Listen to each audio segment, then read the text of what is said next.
So guys and gals, in these days of social distancing and perhaps self-isolation, how do we scratch the itch to deliver the cue and pot the crystal?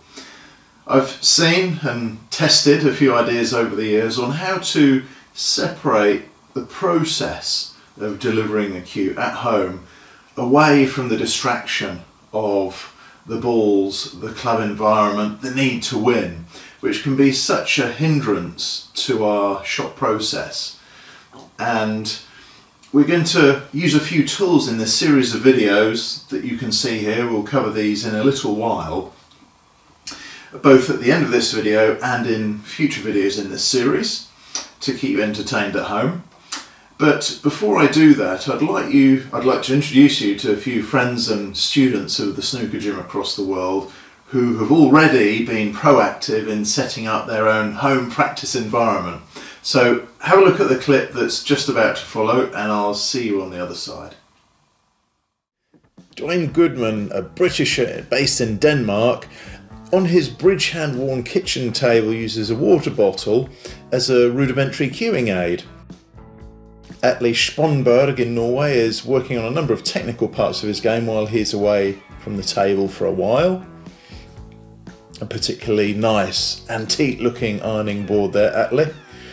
Tim Fort in Australia jokingly claims a patented chalk configuration on his ironing board to help cue control, in addition to the mandatory mirror.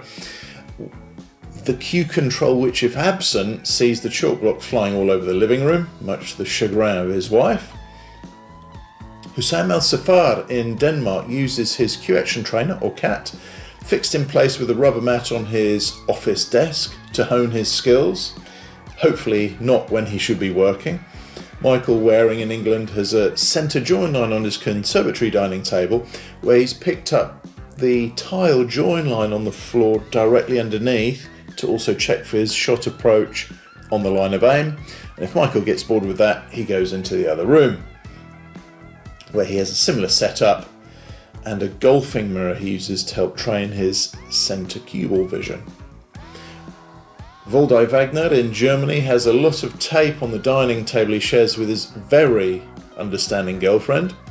Again, using a mirror and the ultimate training ball to help centre cue ball vision, and he uses the mirror to double check his centre cue ball aiming, as well as obviously cueing straightness.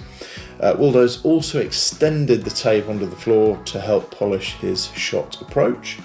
Ben Kibble in Northampton also uses a mirror and the lines on two ultimate training balls to help his train his vision centre and centre cue ball skills. He also uses a laser alongside his cue action trainer, or CAT. Hung Hao in China also uses his CAT in front of an impromptu mirror. And Matt Andrews in Liverpool has taken things to the next level, floor level in fact, with his home potting hallway. No. Right, Charlie, this is obviously your first coaching session, so I'm not thinking that you're going to get everything spot on. Okay? Main idea is what I want you to do is to enjoy it.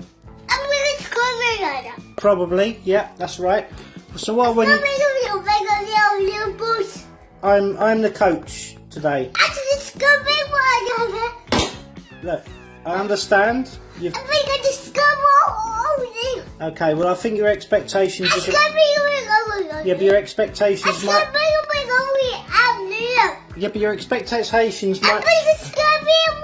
You might just be expecting a bit too much from today's first session, okay? So we've got an easy shot lined up here. Yeah, okay. Well, just use your normal cue that you... I get that. Okay, well just pot the ball, please. Okay. Into the shoe. Oh no. Yeah. Some players are able to shoehorn a table in at home. Simon Wong in Australia uses the quite common solution of filling a double garage with a table, which does need the door to open to play a safety shot off the ball cushion. But he also uses plenty of table labels to mark the main potting angles off the high value colours.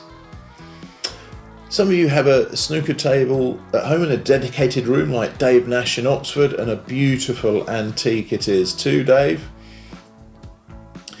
John Monckton in England accidentally shrunk himself, but is still showing dedication and putting the hours in as required. If you don't have many practice partners at the moment, you can do as Erik Dullerud in Norway has done and play with his cats. Although with a real practice partner recently, he made his first ever total clearance of 137 recently. Ah! 137! Herregud. Jævlig bra. Du klarte å holde det der.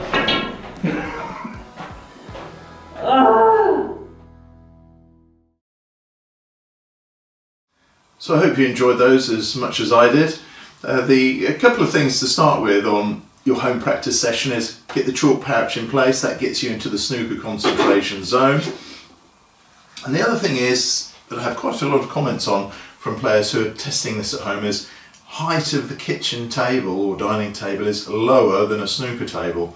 So I set this measure up to be the height of the snooker table, which is 34 inches. That's the top of the cushion rail. So this is generally the standard height of a kitchen or dining table. 4 inches lower than the cushion height. Now the table bed is about 2 inches lower than the cushion height, almost a ball's width lower than the top cushion rail height. So to deal with that,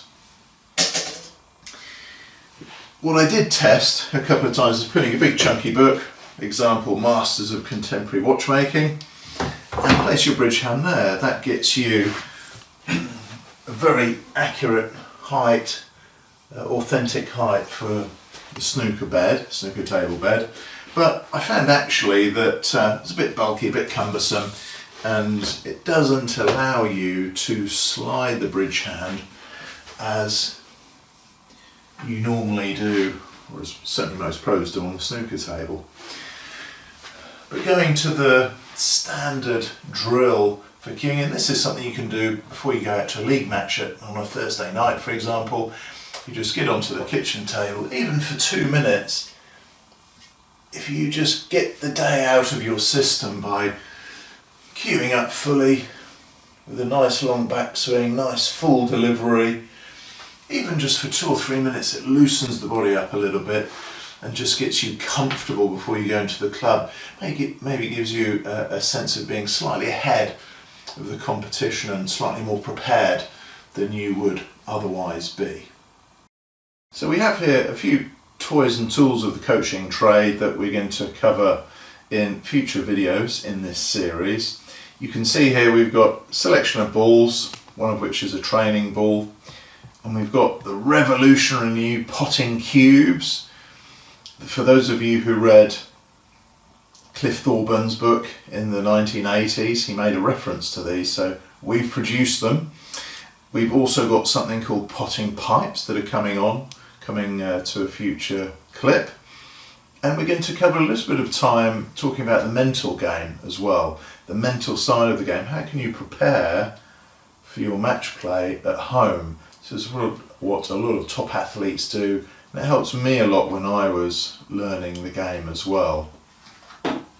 So today though, we're going to very briefly look at the mirror, which is a hairdresser's mirror. It's hinged in the middle, so it gives you a fantastic ability to not only see whether you're delivering straight, but whether you're delivering in the side pane, whether you're delivering flat, and also to a degree whether you're delivering smooth. So we've got our X, Y and Z axis for those with a scientific mind. In simple language, we want to be straight and flat and smooth. So you can check all of these with this double mirror setup.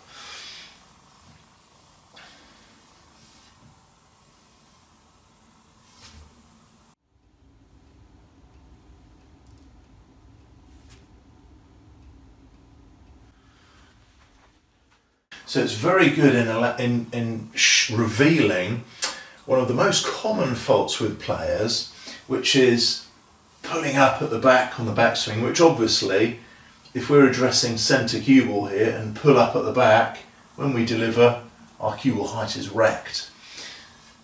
So very often these back fingers are too tight, they don't want to open and perhaps drop the baby cargo, drop the golden cargo onto the floor. But allowing those fingers to open allows the cue to remain flat on the backswing.